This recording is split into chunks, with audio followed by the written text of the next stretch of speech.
From Fox 55 Sports, this is The Locker Room. Hey, good evening, everyone. Welcome inside the locker room.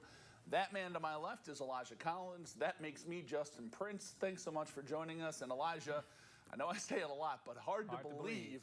But the 2021-22 school year is officially almost over. Almost, keyword. Almost, That's right, Jay Prince. Spring sports are all in their respective playoffs. Golf started today. Track wraps up this week.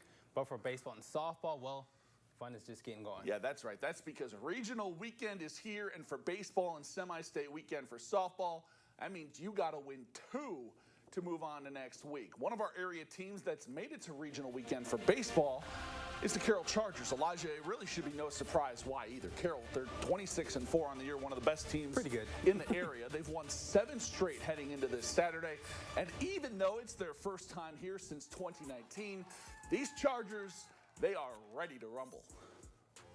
They've been a confident group all year. We've pitched well. We've challenged them with a tough schedule and timing of stuff throughout the year in different situations. So I feel they're ready. They're battled, tested a little bit, and up for the challenge. Obviously, we've got to limit the errors. That's a big play. We've been pitching great all year, so we're hoping for that again, and we just got to score some runs.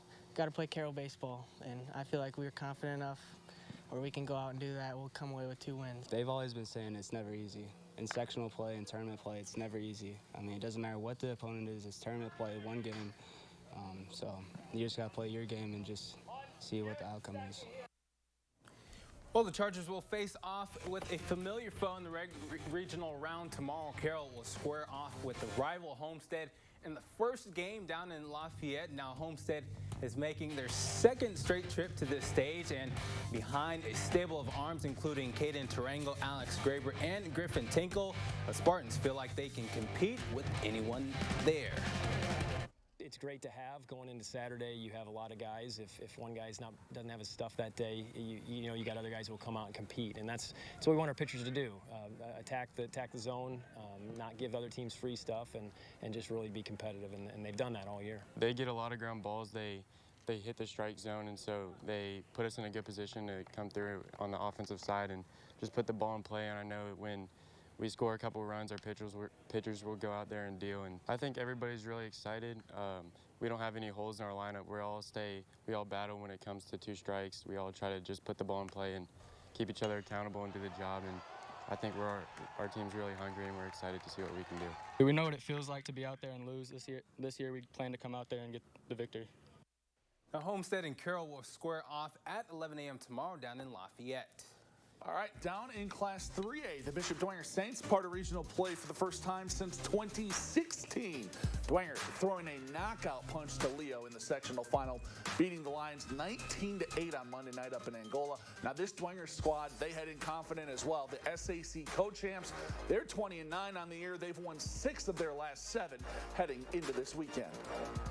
Coach always talks about execution, and I feel like if we do get the bunts down, do what we have to do, then we should be able to come out with the regional championship. We have to execute, and we got to win at bats. We as many coaches do, we track quality at bats. We got to win every at bat. We got to put the ball in play. We got to be able to run the bases like we like to do, and be sound defensively. And pitchers got to throw strikes and. It's baseball. You just never know what's going to happen. And we've had an old mantra for a long time that got an out, got a chance, and they bought into that. So, we'll go see what happens. Very hungry. We've accomplished so much, and we know we can accomplish a lot more. Another team the Saints will face also hails from Northeast Indiana. Dwenger will take on the defending regional champion Norwell Knights to open regional play on Saturday. Now, Norwell comes in at a hot streak, too. The Knights have won 5 straight heading into this weekend, including a 12-2 victory over Heritage in the sectional final on Monday night. And they say their experience from last year is sure to help them this time around. But I think it helps having that experience from last year, just kind of knowing it's one and done. You're going to really face good competition in every game. We have a bunch of guys returning, so I think that helps out a lot. We know that kind of baseball. We have that experience, and we're ready for it. We know what we have to do, the type of baseball we got to play, and we're more than ready for that. It sounds simple, but the pitchers got to make outs.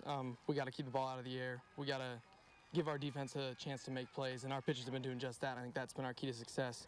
On offense, we just continue to hit the ball well up and down the lineup. Everybody's been crushing it. So I'm sure we'll see some good pitching. We're expecting that, but we're just going to have to adjust and find a way to get it done. I think right now we got a really good shot. Just coming off that sectional win, just a big win. A lot of confidence there, and so feeling really good right now. Now the first pitch between the Saints and the Knights is set for 2 p.m. at Oak Hill tomorrow.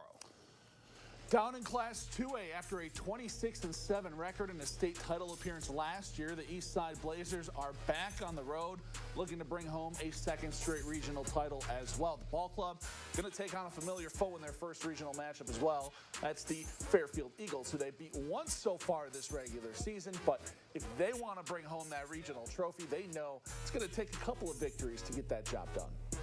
We can do well. We have to play 2 games, as you know, and we can't just play 2 games with one pitcher. We usually just pitch with Owen, but we need more than Owen this time. I think we have a lot of different players that can play different positions. We're definitely going to have to play our hearts out. It's not going to be as easy as last year. There's some good teams we're going to have to go up against. We're feeling pretty good. I think we're all ready for this game. We're definitely going to need to put our heads down and focus, play hard, just play hard like we always do. This week we got strong lefty on the mound, so we've been pumping up the velo on the pitching machine, training like that. So all we got to do is hit the ball. Eastside, Fairfield, all NECC showdown tomorrow at 10 a.m. up near Chicago at Whiting. Blazers win. They're going to play for the regional title later that night.